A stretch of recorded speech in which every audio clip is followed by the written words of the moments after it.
Hi viewers, welcome to our channel. ప్రస్తుతం మనతో ఉన్నారు ప్రముఖ రాజకీయ సామాజిక ఆర్థిక విశ్లేషకులు సిఏ నాగార్జున రెడ్డి గారు. నమస్తే గురూజీ. నమస్తే. నమస్తే అహ్మద్. గురూజీ, ఈరోజు అహ్మదాబాద్లో జరిగినటువంటి సంఘటనకు సంబంధించి చూసుకుంటే ఎయిర్ ఇండియా విమానం కుప్పకూలిపోయింది. గుజరాత్లోని అహ్మదాబాద్లో బయలుదేరినటువంటిది ఎయిర్ ఇండియాకి చెందిన బోయింగ్ 787 డ్రీమ్ లైనర్ విమానం AI-171 అహ్మదాబాద్లోని సర్దార్ వల్లభాయ్ పటేల్ అంతర్జాతీయ విమానాశ్రయం నుంచి లండన్గా బయలుదేరినటువంటి కొద్ది క్షణాల్లోనే ఒక చెట్టును ఢీకుంది అంటూ ఆ తర్వాత అది ఒక నివాసయోగ్యమైనటువంటి ప్రాంతంలో కూలిపోవడం, ఒక హాస్టల్ బిల్డింగ్ మీద, దాదాపు అది మెడికల్ స్టూడెంట్స్ అంటున్నారు హాస్టల్లో ఉండేది, ఆ బిల్డింగ్లో ఉండేది. లంచ్ టైం కాబట్టి స్టూడెంట్స్ అంతా లంచ్కి బయటికి వెళ్ళిపోయారు. కొద్దిమంది దాంట్లో ఉన్నారు. ఆల్మోస్ట్ 20 మెంబర్స్ మెడికల్ స్టూడెంట్స్ కూడా చనిపోయారు.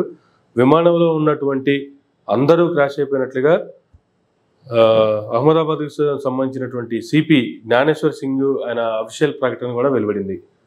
ఏం చెప్తారు అసలు ఈ విమానాలు కుప్పకూలిపోవటానికి గల కారణం ఏంది? ఈ ప్రమాదం జరిగిన దానికి సంబంధించి మీ యొక్క విశ్లేషణ అంటే ఏం చెప్తారు? ఏం చెప్తారు గురుగారు? చాలా దురదృష్టకరమైనటువంటి విషయమే అమర్. ఇది యాక్చువల్గా బోయింగ్ వాళ్ళు తయారు చేసేటువంటి విమానాల్లో ఇది ఒక టైప్ అన్నమాట. ఓకే. బోయింగ్ 787 అంటారు. బోయింగ్ 787-8 అంటారు. అంటే 1 2 3 4 8 9 10 అన్నమాట. ఓకే. ఈ స్పెసిఫికేటెడ్ విమానం ఏది, ఫ్లై బై వైర్ టెక్నాలజీ ఉంటుంది, ఆటోమేటిక్ పైలట్ సిస్టమ్ ఇవన్నీ ఆటోమేటిక్గా ఉంటాయి. ఇది అహ్మదాబాద్ నుంచి లండన్ వెళ్తుంది. మోడీ గారు ఏది కోరి అహ్మదాబాద్ నుంచి డైరెక్ట్గా లండన్కి విమానం ఉండాలి అని ఆయన కోరిక మేరకు పెట్టించారు. ట్రాఫిక్ కూడా ఉంది. ఓకే. అంతకుముందు ఎవరైనా అహ్మదాబాదు, బరోడా, సూరత్ ఇక్కడి నుంచి ఇంకా లండన్ కానీ, న్యూయార్క్ కానీ, ఆర్ ఫ్రాంక్ఫర్ట్, నెదర్లాండ్, ప్యారిస్ ఇట్లాంటి చోట్లకి కనుక వెళ్ళాలి అంటే జూరిచ్ లాంటి ప్లేసెస్కి వాళ్ళు బాంబే అన్నా వచ్చేవాళ్ళు, ఢిల్లీ అన్నా వెళ్ళేవాళ్ళు. అంటే బాంబే వచ్చేవాళ్ళు 80% ఉంటారు, 20% మాత్రమే ఢిల్లీ వెళ్ళేవాళ్ళు ఉంటారు. ఓకే. ఇది ఫస్ట్ టైం జరిగింది. ఇది మంచి విమానమే, అది 787. మరి దాని విమానం ఆపరేషన్లోకి ఎప్పుడు వచ్చిందో అయితే మనకు ఆ డీటెయిల్స్ అన్ని రాలేదు. బ్లాక్ బాక్స్ అని ఒకటి ఉంటుంది అమర్. ఆ బ్లాక్ బాక్స్ దొరికితే కానీ మనకి విషయాలని రావు. ఓకే. ఏంటి అసలు బ్లాక్ బాక్స్ అంటే ఏంటి? చెప్తాను. బ్లాక్ బాక్స్ అంటే ఏంటంటే నెక్స్ట్ చెప్తాం. ముందు అయిపోయిన తర్వాత ఓకే 242 మంది చనిపోయారు, డిక్లేర్ చేశారు. అవును. అది యాక్చువల్గా 3:30-4 గంటలప్పుడు ఏదో 100 మంది చనిపోయారని, 60 మంది చనిపోయారని అన్నారు. అది అల్టిమేట్గా చెప్తున్నా కదా, సింగ్ గారు డిక్లేర్ చేశారు. మొత్తం అందరూ చనిపోయినట్టున్నారు. 242 మందిలో 232 మంది ప్యాసింజర్స్ ఉన్నారు. అందులో 169 మంది ఏమో ఇండియన్స్ ఉన్నారు. ఒక 53 మంది బ్రిటిష్ వాళ్ళు ఉన్నారు. ఒక కెనడియన్ కూడా ఉన్నాడు. ఒక 6-7 పోర్చుగీస్ సంబంధించిన వాళ్ళు ఉన్నారు. ఇప్పుడు ఇదేమవుతుందంటే, ఇంతకుముందు కనుక అయితే ఈ అహ్మదాబాద్ నుంచి బయలుదేరింది డైరెక్ట్గా పాకిస్తాన్ మీద పోయేది. ఓకే. ఇప్పుడు ఎయిర్ స్పేస్ని క్లోజ్ చేశారు కాబట్టి వీళ్ళు వేరే రూట్లో వెళ్ళాల్సి వస్తుంది. దాని రూట్ ఏంటో మనకు తెలియదు. ఓకే. అది మోస్ట్ ప్రాబబ్లీ ఇస్తాంబుల్ వెళ్ళి, ఇస్తాంబుల్ నుంచి కానీ లేకపోతేనేమో కజాకిస్తాన్ అక్కడి నుంచి కానీ వెళ్ళేటువంటి ప్రోగ్రామ్ ఏదో ఉంటుంది. మాస్కో దాకా వెళ్ళకపోవచ్చు. ఓకే. లండన్ వరకే కాబట్టి ఈవెన్ మాస్కో వెళ్ళినా కానీ మాస్కో నుంచి లండన్ వెళ్ళిపోయి ఉండొచ్చు. కానీ ఆ రూట్కి సంబంధించిన డీటెయిల్స్ అవి మనకు తెలియవు. 9 hours పడుతుంది జర్నీ. ఢిల్లీ నుంచి కానీ, అహ్మదాబాద్ నుంచి కానీ, బాంబే నుంచి కానీ అప్రాక్సిమేట్లీ 9.5 hours పడుతుంది జర్నీ. ఈ ఫ్లైట్స్ అన్ని కూడాను 35,000 అడుగుల ఎత్తులో పోతాయి. ఓకే. 800 కిలోమీటర్ల స్పీడ్లో పోతాయి. జనరల్గా ఫ్లైట్ ఫుల్గానే ఉన్నట్టుంది అది. Okay. Cargo and all those things. విచారించదగ్గ విషయం మరి అది అంతమంది పోవడం అనేటువంటిది. బట్ ఇక మనం చేయగలిగిందంటూ ఏముంటుంది? అయితే నువ్వు అడుగుతున్నావు కదా, అది కారణాలు ఏమంటే ఉంటాయండి. కారణాలు అనేటువంటివి చాలా ఉంటాయి. బ్లాక్ బాక్స్ అనేటువంటిది వస్తే కానీ మనకి దాని డీటెయిల్స్ ఏంటో తెలియదు. గుద్దుకుంది, చనిపోయారు, వాలిపోయింది, ఇట్లా రకరకాల థియరీలు వస్తాయి. బోర్డ్ హిట్ జరిగింది, ఇట్లాంటివన్నీ రకరకాలు వస్తాయి. ఏది ఖచ్చితంగా తెలియాలి అనేసి అంటే బ్లాక్ బాక్స్ దొరకాలి. ఓకే. పైలట్ ఇచ్చినటువంటి లాస్ట్ మెసేజ్ అనేటువంటిది మేడే మేడే మేడే అన్నాడు. కొన్ని సింబల్స్ అనమాట ఇవి. మేడే అంటే చాలా సీరియస్ థింగ్ అది. ఓకే. ఇక నేనేమి చేయలేను అని చేతులు ఎత్తేయడం అనమాట మేడే అంటే. ఓకే. అప్పుడు ఇస్తారు ఆ సిగ్నల్. అదేవిధంగా 555 అని ఒక సిగ్నల్ ఉంటుంది. 3 5 3 6 3 7 ఇలాంటి రకరకాల సిగ్నల్స్ ఉంటాయి. ఓకే. ఏదో లోపల ఒక పేలుడు జరిగిందని కానీ జనరల్ గా అంత సీరియస్ గా జరగడానికి కూడాను అది ఎక్కువ దూరం కూడా పోలేదు కదా, టేక్ ఆఫ్ అయింది ఇమీడియట్ గానే క్లాష్ అయిపోయింది. 15-20 minutes లోనే క్రాష్ అయిపోయింది. దానికి కారణాలు ఏముంటాయి అనేసి అంటే రకరకాల కారణాలు ఎన్ని చెప్పినప్పటికీ సార్ నువ్వు అడుగుతున్నా కదా కారణాలు ఏమై ఉండొచ్చు అని. బర్డ్ హిట్ అంటే ఏంటంటే జనాలు ఏమనుకుంటారంటే కాకి వచ్చి ముక్కు తోడుగా పొడితే విమానం ఊరిపోవడం ఏంటని అనుకుంటారు. కాకులు వచ్చి బర్డ్ మీద కొట్టడం కాదు అది. ఓకే. ఆ థ్రస్ట్కి ఏమవుతుందంటే అది ఇంజిన్లోకి వెళ్ళిపోతాయి. ఇంజిన్లోకి వెళ్ళిపోతే ఆ లోపల ఉండే ఫ్యూయల్లో ఈ బ్లడ్ ఇవి అన్నీ కలిసిపోతాయి కదా, ఇంజిన్ అయిపోతుంది. ఓకే. కానీ ఇది ట్విన్ ఇంజిన్, ఇది 2 ఇంజిన్లు ఉంటాయి దీనికి. ఒక ఇంజిన్లోకి జరిగినా కానీ బర్డ్ హిట్ జరిగినా కానీ రెండో ఇంజిన్ ఉంటుంది. ఓకే. ఆ రెండో ఇంజిన్ తోటి సేఫ్గా మళ్ళీ ల్యాండ్ కావచ్చు, అహ్మదాబాద్లోనే ల్యాండ్ కావచ్చు, ఎక్కువ దూరం కూడా పోలేదు కాబట్టి. అవును. అది యాక్చువల్గా టేక్ ఆఫ్ ఫ్లైట్ ఒకటి ఏమవుతుందంటే ఒకసారి పైలట్స్ షార్ట్ టేక్ ఆఫ్ కూడా చేస్తారు. మీకు కనుక టేక్ ఆఫ్ అని కావాలనే పని అయితే కనీసం ఒక 250, 270, 280, 300 కిలోమీటర్ల స్పీడ్ ఉండాలి. ఓకే. ఆ స్పీడ్ ఉంటేనే అది టేక్ ఆఫ్ అవుతుంది. ఆ టేక్ ఆఫ్ అయ్యేటప్పుడు ఇట్లా టేక్ ఆఫ్ అవుతుంది. ఓకే. ఓకే. అది 10,000, 20,000, 30,000 పోయిన తర్వాత 35,000 నుంచి 40,000 ఫీట్ అడుగుల మధ్యలో స్టెబిలైజ్ అయిపోతుంది అన్న. ఓకే. అప్పుడు అహ్మదాబాద్ ఎయిర్పోర్ట్ వాళ్ళ కంట్రోల్లో ఉంటుంది, ఏటీసీ వాళ్ళ కంట్రోల్లోనే ఉంటుంది. ఇక తర్వాత మధ్యలోకి పోయిన తర్వాత ఏంటంటే లండన్ వాళ్ళ కంట్రోల్లోకి వెళ్ళిపోతుంది. ఈ నార్మల్గా అన్ని విమానాలు అంతర్జాతీయంగా ఇలాగే జరుగుతుంది. ఓకే. ఏటీసీ కంట్రోల్లోనే జరుగుతుంది. ఇది నాకు తెలిసినంత వరకు నాకున్న అనుభవాన్ని బట్టి నేను చూసిన కొన్ని యాక్సిడెంట్స్ మనకి చెప్పాలంటే బర్డ్ హిట్ మూలంగా జరిగింది కాదు. ఓకే. షార్ట్ టేక్ ఆఫ్ ఏమైనా చేశాడేమో పైలట్ మనకు తెలియదు. ఇంజిన్ ఫెయిల్యూర్ ఏమైనా జరిగిందేమో మనకు తెలియదు. ఓకే. 2 ఇంజిన్లు కనుక ఫెయిల్ కనుక కావడం అనేటువంటిది బోయింగ్ సిరీస్ 2 ఇంజిన్లు ఫెయిల్ కావడం అనేటువంటిది చాలా రేర్. అది కాకూడదని ఎక్కడ లేదు. ఓకే. ఇప్పుడు ఒక ఇంజిన్కి వచ్చినటువంటి ఫ్యూయల్ ట్యూబ్స్ ఏదైనా లీక్ అయిపోయి ఫ్యూయల్ రాలేదనుకో ఒక ఇంజిన్కి, ఇంకొక ఇంజిన్కి అయినా వస్తాయిగా. ఓకే. అట్లా 2 ఇంజిన్స్కి ఫ్యూయల్స్ రాలేదనుకో, ఆ ఫ్యూయల్ కనుక రాకపోతే ఏముందంటే థ్రస్ట్ రాదు మీకు. ఓకే. ఆ థ్రస్ట్ రాకపోతే ముందుకు పోదు, పైకి ఎగరదు. ఓకే. అలాంటి సిచ్యువేషన్లోనే ఇలాంటి యాక్సిడెంట్స్ దొరుకుతాయి. అంటే 2 ఇంజిన్లు ఫెయిల్ కావడం మూలకంగా, 2 ఇంజిన్లో ఏదో ఒక టెక్నికల్ ప్రాబ్లం మూలకంగా కానీ, ఆయిల్ అందకపోవడం మూలకంగా కానీ జరిగితేనే పైకి లేవకుండా కూలిపోవడం అనేది జరుగుతుంది. నేను కూడాను ఏరోప్లేన్స్కి సంబంధించిన యాక్సిడెంట్స్ ఎట్లా జరుగుతుంది నేను చాలా చూసినాను కాబట్టి నాకు తెలిసిన అనుభవం బట్టి చెప్తున్నాను. ఏదేమైనా సరే let us not come to a conclusion. Okay. ఇది 2 ఇంజిన్లలో ఒక ఇంజిన్ ఫెయిల్ అయినా బర్డ్ హిట్ మూలకంగా ఇంకొక ఇంజిన్ పనిచేస్తుంది. మరి 2 ఇంజిన్లు ఫెయిల్ అయిన సందర్భాల్లో కూడా సేఫ్గా ల్యాండ్ అయిన సిచ్యువేషన్లు కూడా ఉన్నాయి. ఓకే. క్వాంటాస్కి సంబంధించిన ఒకటి బోయింగ్ 380 అది సింగపూర్ నుంచి అది ఆస్ట్రేలియా వెళ్తుంది అనమాట. సముద్రం మీదనే, అంతా పసిఫిక్ ఓషన్ మీదనే. ఓకే. దానికి 4 ఇంజిన్లు ఫెయిల్ అయిపోయినాయి స్వామి. అయినా కానీ అది అలా గాలిలో గ్లైడ్ అవుతూ సేఫ్గా ల్యాండ్ అయ్యింది. అలాంటి సందర్భాలు కూడా ఉంటాయి. అన్లక్కీ పీపుల్ అనమాట వాళ్ళందరూ. ఇప్పుడు అట్లనే ఈ బోయింగ్లోనే బోయింగ్ 737 మ్యాక్స్ అని ఒక సిరీస్ ఉంది. బోయింగ్ 737 మ్యాక్స్ అంటారు. దాంట్లో ఏదో సాఫ్ట్వేర్ ప్రాబ్లం వచ్చి 2 విమానాలు విత్ ఇన్ స్పాన్ 6 months నుండి కూలిపోయి, దాంతో ఆ విమానాలు అన్నింటినీ కూడా గ్రౌండ్ చేసేస్తారు. Software problem. అదేంటంటే ఈ ఎయిర్ క్రాఫ్ట్స్ అన్నింటిలో కూడా ఆటోమేటిక్ పైలట్ సిస్టమ్ ఉంటుంది. సర్టైన్ హైట్కి వెళ్ళిపోయిన తర్వాత ఏంటంటే పైలట్స్ ఆటోమేటిక్ స్విచ్ ఆన్ చేసి ఖాళీగా కూర్చుంటారు, అదే మొత్తం చెప్పుకుంటుంటారు అన్నమాట. ఇంకా మొత్తం కూడా అదే కంట్రోల్ చేస్తారు. అయితే ఒకసారి ఎమర్జెన్సీస్లో వచ్చినప్పుడు ఏంటంటే వీళ్ళకి లోపల వార్నింగ్ మెసేజ్ వచ్చినప్పుడు వీళ్ళు దాని ఆటోమేటిక్ పైలట్ సిస్టమ్ ఆఫ్ చేసేసి మాన్యువల్లోకి తీసుకుంటారు. ఆ సాఫ్ట్వేర్లో ఏదో ప్రాబ్లం వచ్చింది. అందుకని ఆ 2 విమానాలు కూలిపోయినాయి. అవేంటి? Boeing 737 max. అది Boeing 737 is an excellent aircraft. Rajiv Gandhi garu కూడాను హైదరాబాద్లో ట్రైనింగ్ తీసుకుంది బోయింగ్ 737 మీదనే. ఆయన కూడా. సో ఇట్లా ఏం జరిగింది అనేటువంటిది మనం దాని మీద ఇన్వెస్టిగేషన్ చేస్తే కానీ తెలియదు సార్.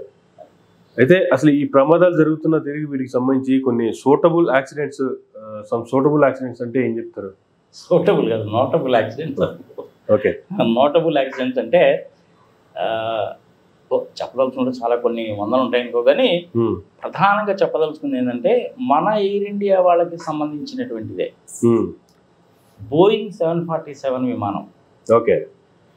జేఆర్డి టాటా గారు ఆయన ఎయిర్ ఇండియాకి చైర్మన్గా ఉన్నప్పుడు ఈ బోయింగ్ 747 సిరీస్ని తీసుకొచ్చారు. Okay. We will treat you like a Maharaja అని ఆ మహారాజా బొమ్మ సంగీత సంవత్సరం చాలా బాగుండేది.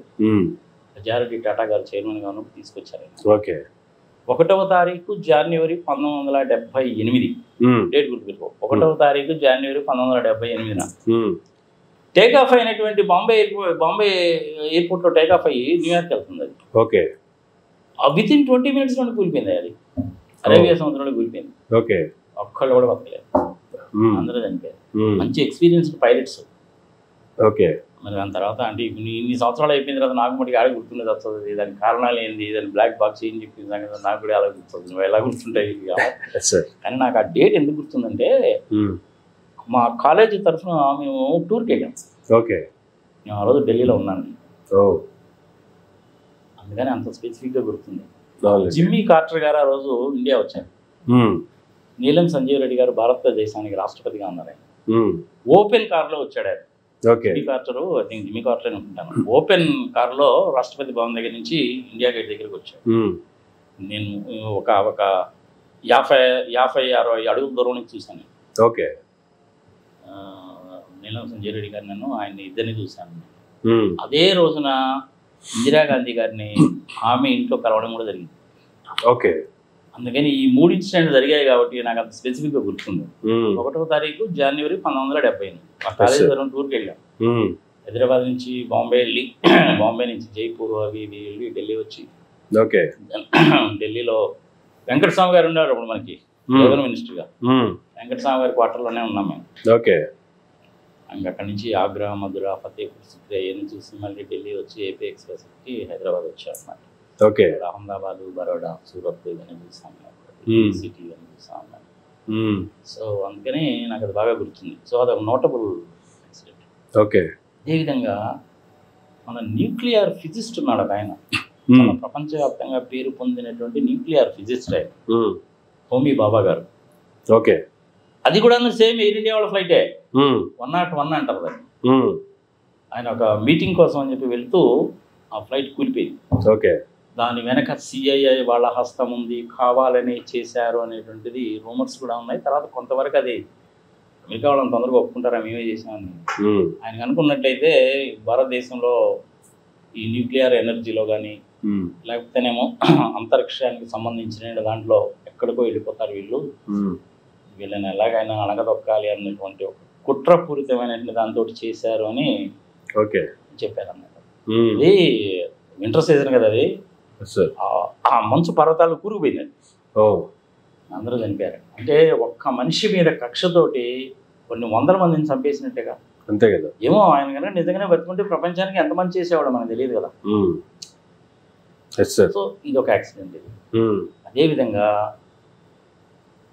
ఇంకొక చాలా విచిత్రమైన accident Amar, MH370 Malaysian airlines అనమాట. ఓకే. కౌలాలంపూర్ నుంచి బీజింగ్కి వెళ్ళాలి, 6 గంటల జర్నీ. ఓకే. అది సమయం ఫిబ్రవరి, మార్చి 2014 అనుకుంటాను. బయలుదేరింది, తర్వాత పోయింది, ఉన్నట్టుండి మళ్ళీ వాడు టౌనింగ్స్ తీసుకున్నాడు. అటు తిరిగి ఇటు తిరిగి సంగతి సమాచారమై చివరికి హిందూ మహాసముద్రములో విమానము కూలిపోయింది అన్నంత వరకు మాత్రమే చేయగలిగారు. లక్షల రూపాయలు, కోట్ల రూపాయలు ఖర్చు పెట్టారు వెతికారు దానికోసం. ఇప్పటి కూడా కేసు తేలేదా ఇంకా, అది ఎక్కడుందో తెలియదు. ఓకే. ఇంతవరకు తేలేదు. ఇంత మనం ఆర్టిఫిషియల్ ఇంటెలిజెన్స్ అని, క్లౌడ్ కంప్యూటింగ్ అని, బిగ్ డేటా అని, మిషన్ లెర్నింగ్ అని పాడు పచ్చిపదలు చాలా ఆడుకుంటాం కదా. ఆ విమానం అనేది ఇంతవరకు దొరకలా.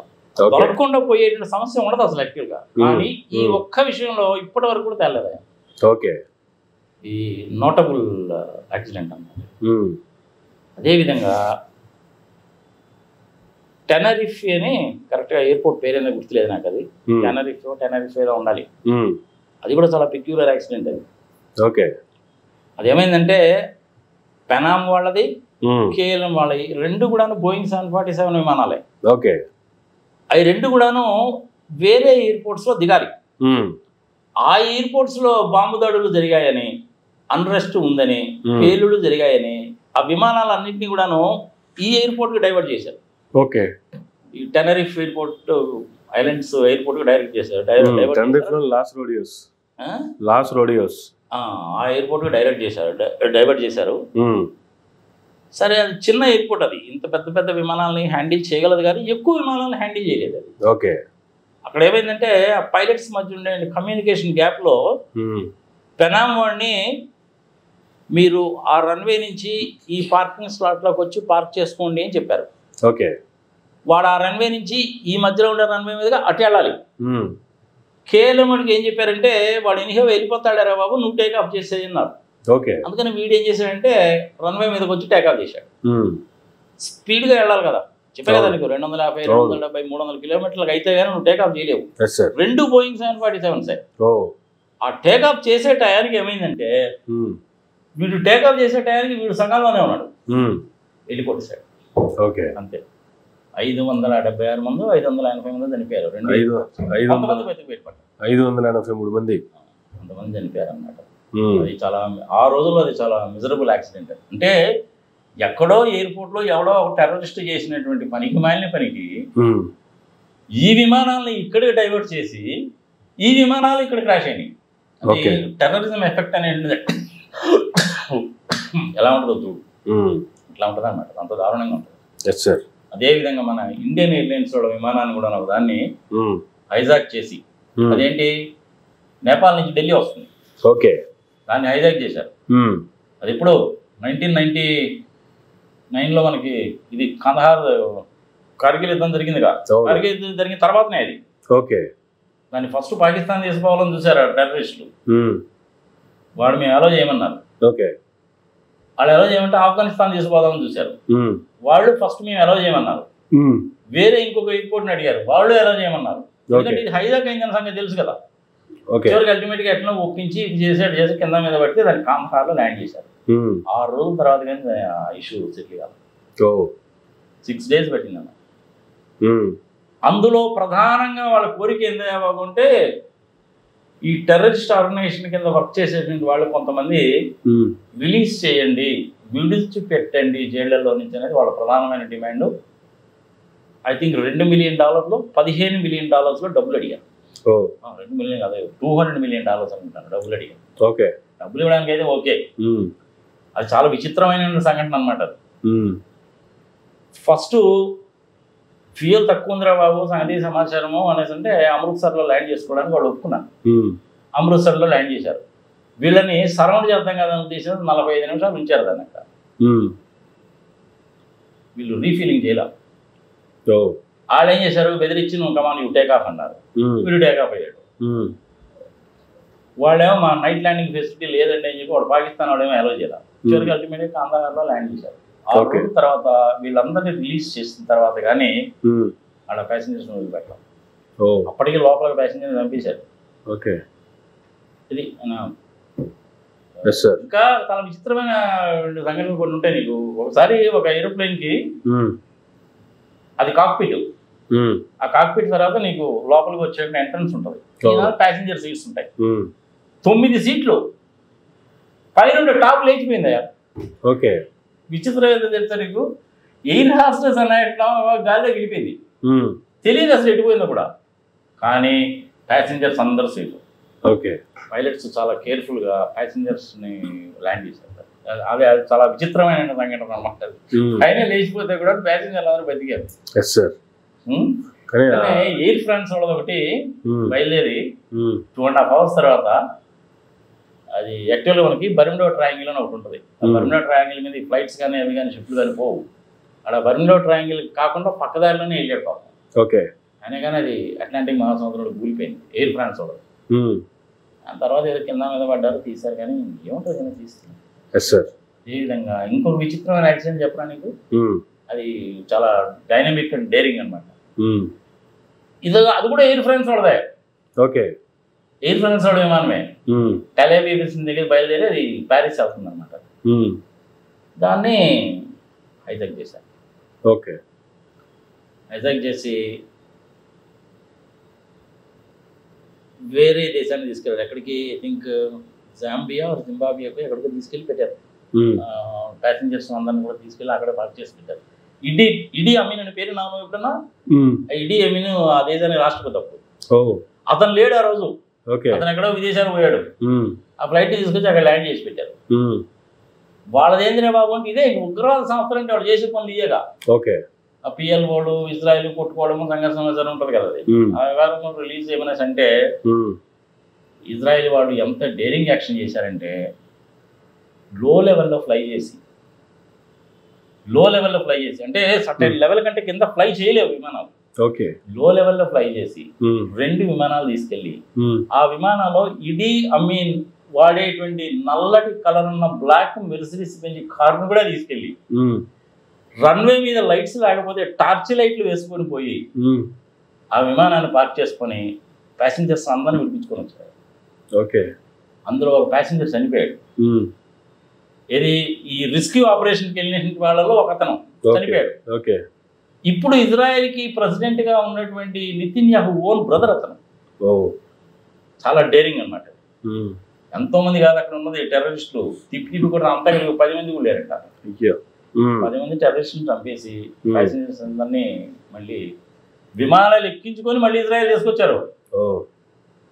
విమానం ఏమో ఫ్రాన్స్ వాళ్ళది, బయలుదేరింది టెల్ అవీవ్ దగ్గర నుంచి కదా, ఆ దేశానికి ప్రిస్టేజ్ కదా అది. అంతే కదా. అందుకని వాళ్ళు చేశారు డేరింగ్. ఇంతవరకు ప్రపంచంలో ఎవరు అంత డేరింగ్ యాక్షన్ చేయలేదు. రకరకాలైనటువంటి యాక్సిడెంట్స్ ఉంటాయి. నువ్వు ఇందాక అడిగావు కదా నువ్వు బ్లాక్ బాక్స్ అంటే ఏమిటి అని.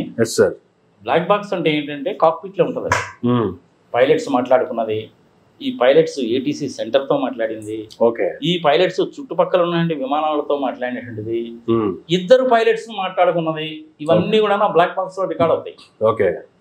ఇక దానికి ఏంటంటే అది నువ్వు మంచులో పడ్డా సముద్రంలో పడ్డా తగలబెట్టినా ఇంకోటి చేసినా అది మనకు సేఫ్ ఉంటుంది. అందులో అన్ని రికార్డ్ అవుతాయి. ఓకే. పైలట్స్ ఏం మాట్లాడుకున్నారు, ఏటీసీ ఏం మొత్తం కూడా రికార్డ్ అవుతాయి. దాన్ని బ్లాక్ బాక్స్ అంటారు. ఓకే. ఆ బ్లాక్ బాక్స్ దొరికితే కానీ ఇప్పుడు మనకి యాక్చువల్గా ఏం జరిగిందో తెలియదు. ఇప్పుడు పైలట్స్ ఇద్దరు కూడా both engines have been failed అని అన్నారనుకో, అది కూడా రికార్డ్ అవుతుంది. ఓకే. అంటే ఇంత ప్రమాదం జరిగింది కదా, ఫ్లైట్ మొత్తం ఆల్మోస్ట్ క్రాష్ అయిపోయింది, ప్యాసింజర్స్ సిబ్బంది అందరూ చనిపోయారు, అయినప్పటికీ కూడా బ్లాక్ బాక్స్ దొరికే అవకాశం ఉంటుందా? బ్లాక్ బాక్స్ తగలకూడదు కదా, విమానం అంతా కలిపోయినా కానీ black box. Okay. Black box black box అంటారు జనరల్ గా. బ్లాక్ బాక్స్ కి బ్లాక్ బాక్స్ అంటాం కానీ నల్లగా ఉంటుంది అనుకోబాక, దాని స్టాండర్డ్ కలర్ ఎరుపు ఎర్ర రంగులో ఉంటుంది. దాని పేరు బ్లాక్ బాక్స్ అంతే, పేరు బ్లాక్ బాక్స్ అంటారు. అన్ని దాంట్లో స్టోరేజ్ ఏమి ఉంటాయి కాబట్టి. పైలట్స్ మాట్లాడుతున్నాయి, పైలట్స్ ఏటీసీతో మాట్లాడినాయి, ఏటీసీ వీళ్ళతో మాట్లాడినాయి, చుట్టుపక్కల విమానాలు పోతుంటాయి కదా, వాళ్ళు కూడా వాళ్ళతో జరిగిన కమ్యూనికేషన్ అవి కూడాను అన్ని కూడాను రికార్డ్ అవుతాయి. ఓకే. ఒకవేళ పైలట్ ఎప్పుడన్నా కనుక క్యాబిన్లో నుంచి బయటకు వచ్చి ఎయిర్ హాస్టల్స్ మాట్లాడిన సంగతి సమాచారం అట్లాంటిది ఏదైనా జనరల్గా రారు. ఇంతకుముందు అయితే ఏంటంటే ఈ పైలట్స్ కూడా బయటికి రావచ్చు, మనం కూడా ఎప్పుడైనా కనుక ఇంట్రెస్ట్ ఉన్న పర్సన్ కనుక ఎవరైనా అయితే అలో చేసేవాడు కాక్పిట్ చూడడానికి. నా ఎక్స్పీరియన్స్ లో చెప్తున్నాను నేను. బ్యాక్ ఇన్ 2001లో సింగపూర్ వెళ్ళినప్పుడు అనమాట. చంద్రశేఖర్ అని ఆయన పైలట్ పేరు, మన తెలుగువాడే. ఎయిర్పోర్ట్ లో ఉండి ఒకసారి అసలు ఎలా ఉంటుందో చూద్దాం అనుకుంటానండి, కాక్పిట్ సంగతి సమాచారం అంటే సరే రండి అన్నాడు. వాళ్ళు టిఫిన్ తిన్నారు అంటే ఆటోమేటిక్ పైలట్ సిస్టమ్ లో పెట్టేశాడు కదా సింగపూర్ నుంచి చెన్నై వచ్చేటప్పుడు. సరే కదా కూర్చున్నాము, కాసేపు మాట్లాడుకున్నాము. వాళ్ళు టిఫిన్ చేశారు, నేను టిఫిన్ చేశాను. తర్వాత నేను వచ్చి నా సీట్లో కూర్చున్నాను. కానీ ఎప్పుడైతే ఈ టెర్రరిస్టులు అనేటువంటి వాళ్ళు కాక్పిట్ ని హ్యాండ్ ఓవర్ చేసుకొని చేయడం మొదలుపెట్టారో అప్పటి నుంచి ఎవరిని ఎలా చేయాలి. పైలట్స్ లోపల నుంచి లాక్ చేస్తున్నారంటే నువ్వు బయట నుంచి తీయలేదు. ఇప్పుడు ఇట్లాంటి పెద్ద పెద్ద విమానాల్లో బోయింగ్ 747 విమానాల్లో రెస్ట్ పైలట్స్ ఉంటారు. ఆ పైలట్స్ పడుకోవడానికి కూడాను బెర్తలు ఉంటాయి. ఇది మన పిల్లలు కనుక హాస్టల్లో కింద బెర్త పైన బెర్త ఉంటుంది, అలా బెర్తలు కూడా ఉంటాయి. పైలట్ ఉంటాడు. పైలట్ అంటే నార్మల్గా 8,000 hours, 9,000 hours, 10,000 hours flying hours ఉంటాయి. కో పైలట్ కంటే 3,000 గంటలు 4,000 గంటలు ఫ్లయింగ్ ఉంటుంది. ఫ్లైట్ ఇంజనీర్ ఉంటాడు. రీప్లేస్మెంట్ పైలట్స్ కూడా ఉంటారు. రీప్లేస్మెంట్ పైలట్స్ లో ఒక అతను కెప్టెన్ గా ఉంటాడు. Normal tendency. ఇప్పుడు ఒకసారి ఫ్లైట్ అనేటువంటిది లండన్ నుంచి కనుక టేక్ ఆఫ్ అయింది అనుకో, అది న్యూయార్క్ లో కనుక దిగాలంటే నీకు మధ్యలో ఉండే మొత్తం కూడా అట్లాంటిక్ మహాసముద్రమేగా. అంతే కదా. అంటే 9 గంటల జర్నీ, 9-10 గంటల జర్నీ. ఇంక నువ్వేదో నేను దీనికి వెళ్తానంటే కుదరదు. నేను జోగ్గా చెప్తున్నాను. సో అయితే అసలు ప్రపంచంలో ఇలాంటి పెద్ద పెద్ద విమానాలు తయారు చేసే వాళ్ళు ఎవరెవరు ఉన్నారంటే ఏం చెప్తారు సార్? ప్రధానంగా ఉన్నటువంటిది ఇద్దరే. ఇంతకుముందు ముగ్గురు ఉండేవాళ్ళు, ఇప్పుడు ఇద్దరు అయిపోయారు. ఓకే. ఇంతకుముందు మెక్డొనాల్డ్ డగ్లాస్ వాళ్ళు ఉండేవాళ్ళు, DC సిరీస్ అంటారు దాన్ని. DC-10 లాస్ట్ సిరీస్ అయిపోయింది. 3 ఇంజన్లు ఉంటాయి. దాని తర్వాత బోయింగ్ ఇండస్ట్రీస్. ఈ ఎయిర్ బస్ ఈ బోయింగ్ సిరీస్ అంతా కూడాను బోయింగ్ ఇండస్ట్రీస్ వాళ్ళు. ఓకే. ఇంకొక పెద్ద సమస్య ఏదంటే ఎయిర్ బస్. వీళ్ళు కాకుండా రష్యా వాళ్ళు ఉన్నారు. ఓకే. వాళ్ళది తుప్లోయ్ సిరీస్ అని ఒకటి ఉంటుంది, TU అంటారు దాన్ని. తుప్లోయ్ సిరీస్ అన్న IL సిరీస్ అని ఉంటాయి. ఓకే. వాళ్ళ ఎయిర్ క్రాఫ్ట్స్, వాళ్ళ డిజైనింగ్, టూల్స్, మెయింటెనెన్స్, సంఘ సమాచారం ఇవేరే. ప్రపంచంలో ఎవరికి అమరు కూడా. అంటే అఫ్కోర్స్ కొనుక్కునే వాళ్ళు కూడా ఉన్నారు చాలా మంది. అది రష్యా వాళ్ళకి సంబంధించింది. బోయింగ్ ఏమో అమెరికా వాళ్ళకి సంబంధించింది. ఎయిర్ బస్ ఏమో 4 దేశాలకు సంబంధించినటువంటిది. అంటే ఇది జర్మనీ, ఫ్రాన్స్, స్పెయిన్, మొత్తం 4 యూరోపియన్ కంట్రీస్ కలిసి ఎయిర్ బస్ అనేది పెట్టారు. ఎయిర్ బస్లో ఏంటంటే ఎయిర్ బస్ 300, ఎయిర్ బస్ 310, 320, 330, 350. పెద్ద విమానం అంటే ఎయిర్ బస్ 380. ఓకే. అది డబుల్ డెక్కర్ ఎయిర్ క్రాఫ్ట్ అని. బోయింగ్ లో డబుల్ డెక్కర్ ఎయిర్ క్రాఫ్ట్ లేదు. ఓకే. బోయింగ్ 747లో ఏమవుతుందంటే ఎకానమీ క్లాస్ అంతా కింద ఉంటుంది, పైన ఇట్లా వంక తిరిగి ఉంటుంది సేవ పైన. అదంతా ఫస్ట్ క్లాస్ అన్న బిజినెస్ క్లాస్ ఉంటుంది అన్నమాట. కొంచెం 10 మెట్లు పైకి వెళ్ళాలి. ఓకే. ఇవి కాకుండా ఈ మధ్య చైనా వాళ్ళు ఏం చేశారంటే బోయింగ్ 747 లాంటి విమానాలు తీసుకురావడానికి ప్రయత్నాలు చేస్తున్నారు. వాళ్ళ దేశంలో అట్లాంటి కొన్ని విమానాలు తయారు చేసుకొని వాళ్ళు తిప్పుకుంటున్నారు. ఓకే. కానీ ప్రపంచంలో ఎవరు ఉండవు. ఎందుకంటే మనం యుద్ధంలో చూసాంగా వాళ్ళ మిజైల్ సెట్ పని చేస్తాయో, ఇంకెవరికి పని చేయవు వాళ్ళకి తప్ప ఇంకెవరికి పని చేయవు. ఇది ప్రపంచంలో ఉండే ప్రధానమైన సమస్య. వీటిలో Boeing is more reliable.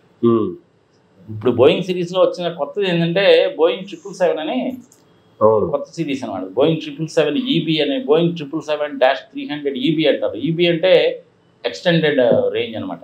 Okay. Non stop అయ్యి ఢిల్లీలో బయలుదేరాడంటే న్యూయార్క్లో దిగుతాడు, ఢిల్లీలో బయలుదేరాడంటే టొరాంటోలో దిగుతాడు, ఢిల్లీలో బయలుదేరాడు అనేసి అంటే డల్లాస్లో దిగుతాడు.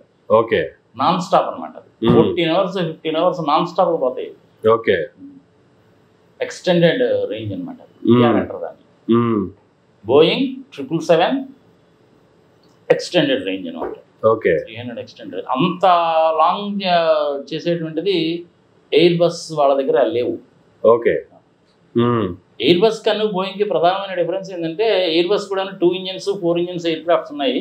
ఓకే. ఫ్యూయల్ ఎఫిషియన్సీ అనేటువంటిది ఎయిర్ బస్లో ఎక్కువ, ప్యాసింజర్ కెపాసిటీ ఎక్కువ, ఫ్యూయల్ ఎఫిషియన్సీ ఎక్కువ. ఓకే. అందుకని ఎయిర్ బస్ బాగా పాపులర్ అవుతుంది. అది ఏందనుకున్నావు, అది ఒక దగ్గర విమానాలు, ఒక దగ్గర ఏమో ఇంజన్ తయారు చేస్తారు, ఒక దగ్గర ఏమో వింగ్స్ తయారు చేస్తారు, ఒక దగ్గర ఏమో తీసుకొచ్చి ఆ బాడీని ఒక దగ్గర అసెంబ్లీ చేస్తారు. ఓకే. వాళ్ళకి బొలోగానో ఏదో ఒక ఎయిర్ క్రాఫ్ట్ ఉంది వాళ్ళకి. ఎక్స్క్లూజివ్లీ ఇంజన్లు స్పేర్ పార్ట్లు తయారు చేసుకోవడానికి దాన్ని తయారు చేసుకున్నారు వాళ్ళు. ఓకే. అది ట్రాన్స్పోర్ట్ చేస్తుంటారు అన్నమాట. అంటే ఇప్పుడు జనరల్గా ఈ పెద్ద పెద్ద విమానాలు తయారు చేసే సంస్థలన్నిటికీ ఇంజిన్లు కూడా వాళ్ళే తయారు చేసుకుంటారా, లేదంటే ఇంజిన్లు సపరేట్గా తయారు చేసి తీసుకొచ్చి దీంట్లో ఇన్బిల్డ్ చేస్తారా? వాళ్ళని వదిలిపెట్టి సరే ఇది ప్రజలకు తెలుస్తుంది కదా. ఇప్పుడు బోయింగ్ 747 ఉందనుకో, ఆ ఇంజిన్స్ అనేవి వాళ్ళు తయారు చేయరు. ఓకే. అది రోల్స్ రాయిస్ వాళ్ళన్నా తయారు చేస్తారు, బ్రిటన్కి సంబంధించిన రోల్స్ రాయిస్ వాళ్ళన్నా తయారు చేస్తారు ఆ జెట్ ఇంజిన్స్, లేకపోతే జనరల్ ఎలక్ట్రిక్ వాళ్ళన్నా తయారు చేస్తారు. ఓకే. విట్ అండ్ ప్యాట్ని వాళ్ళు తయారు చేస్తారు, వాళ్ళు ఇంజిన్లు తయారు చేస్తారు, అదొక సంస్థ. ఇప్పుడు ఎయిర్ బస్ లో కూడాను రోల్స్ రాయిస్ కానీ GE కానీ వాడతారు, వాళ్ళ ఓన్ ఇంజిన్స్ కూడా ఉన్నాయి. కానీ నేను విమానాలు కొనుక్కునేటప్పుడు ఏం చేస్తానంటే నాకు GEకి సంబంధించిన ఈ 1100 సిరీస్ ఇంజిన్ ఇవ్వండి అని అడుగుతాను నేను. వాళ్ళు దాన్ని ఫిట్ చేసి ఇస్తారు. ఓకే. ప్రధానంగా ఇంజిన్లు తయారు చేసేది వీళ్ళే, కానీ రష్యా వాళ్ళతో కాదు. రష్యా వాళ్ళకి they have their own engines, వాళ్ళ ఇంజిన్స్ వేరే. ఓకే. వాళ్ళకి సంబంధం లేదు, మళ్ళీ వాళ్ళకి సంబంధం లేదు. వాళ్ళ టెక్నాలజీ, వాళ్ళ ఇంజిన్స్, సంఘ సంవత్సరం ఇది ఆల్ టుగెదర్ డిఫరెంట్ గా. ఈ యుద్ధ విమానాలు తయారు చేసే వాళ్ళు ఎవరు ఈ ప్యాసింజర్ విమానాలు తయారు చేయరు. ఓకే. ఇప్పుడు మనకి అది ఎయిర్ బస్ ఉందనుకో, ఎయిర్ బస్ అనేటువంటిది ఎయిర్ బస్ ఇండస్ట్రీస్ వాళ్ళు తయారు చేస్తారు, వాళ్ళు యుద్ధ విమానాలు తయారు చేయరు. ఓకే. అదే ఫ్రాన్స్ కు సంబంధించిన వాళ్ళు రాఫెల్ యుద్ధ విమానాలు తయారు చేస్తారు. సో అవి చేసేవాళ్ళు ఇవి చేయరు, ఇవి చేసేవాళ్ళు అవి చేయరు. ఓకే. అయితే ఇప్పుడు ఇంత జరిగిన తర్వాత సుబ్రహ్మణ్య స్వామి గారు, బీజేపీ సీనియర్ నేత, సుబ్రహ్మణ్య స్వామి గారు ఒక సంచలన పోస్ట్ అయితే ఆయన ఒకటి పోస్ట్ చేయడం జరిగింది ఈ ప్రమాదానికి సంబంధించి. గతంలో 1950లో రైలు పట్టాలు తప్పినప్పుడు నైతిక బాధ్యత వహించి లాల్ బహదూర్ శాస్త్రి గారు తన పదవికి రాజీనామా చేశారు. ఈ రోజు ఎయిర్ ఇండియా విమానం ప్రమాదానికి నైతిక బాధ్యత వహిస్తూ ప్రధాని మోదీ గారు, హోం మంత్రి అమిత్ షా గారు, పౌర విమానయాన శాఖ మంత్రి రామ్మోహన్ నాయుడు గారు రాజీనామా చేయాలి, విమాన ప్రమాద ఘటనపై నిష్పాక్షికంగా దర్యాప్తు జరపాలి అనేటువంటిది సుబ్రహ్మణ్యం గారి పోస్ట్ తాలూకా ఆయన పెట్టిన పోస్ట్. నువ్వు అన్ని విషయాలు తెలిసి అడుగుతున్నావా లేదా నా ఉద్దేశం ఏంటని తెలుసుకోవడానికి అడుగుతున్నావా? ఆయన పోస్ట్ పెట్టారు సార్. సుబ్రహ్మణ్య స్వామి గారు ఇలాంటి పోస్టులన్నీ ప్రధానికి ఇమ్మీడియట్గా రిలాక్టే పెడతాడు. తిరుపతిలో జరిగిన లడ్డు వ్యవహారాన్ని కూడా ఇమ్మీడియట్గా కేసు కూడా ఫైల్ చేశాడు కదా. ఏ కాలంలో ఉన్నావు నువ్వు? లాల్ శాస్త్రి గారు ప్రైమ్ మినిస్టర్గా ఉన్నప్పుడు 1965-66 సంవత్సరంలో మనం ఏడున్నాం 35 + 25 అంటే అంత 60 ఏళ్ళు అయింది. 60 ఏళ్ల తర్వాత రాజకీయం ఎట్టుంది అనుకుంటున్నావు? ఎంపీ అంటే 100 కోట్లు, ఎమ్మెల్యే అంటే 25 కోట్లు. ఆ రోజుల్లో అది ఉంది అదేదిగా. ఇటు పక్క నుంచి అటు పక్కకి గంగానదిలో ఈత కొట్టుకుంటూ వెళ్ళి చదువుకున్న ఆయన. ఈయన మోడీ గారేమో ఛాయ్ వాలా. ఎల్కే అద్వానీ గారు రథయాత్ర చేస్తున్నప్పుడు కింద నుంచి ఛాయ్ ఇచ్చినటువంటి వాడు. అలాంటి ఎల్కే అద్వానీ గారికే వెలుపూడి పొడి చేశాడు. అవునా? మరి అట్లాంటి వ్యక్తులుకి సుబ్రహ్మణ్య స్వామి అన్నాడు అనేసి అంటే అందులో తప్పే ఉంది బాబు. ఏ రోజుల్లో ఉన్నావు నువ్వు? ఎందుకు రిజైన్ చేస్తారు వాళ్ళు? రిజైన్ చేయరు.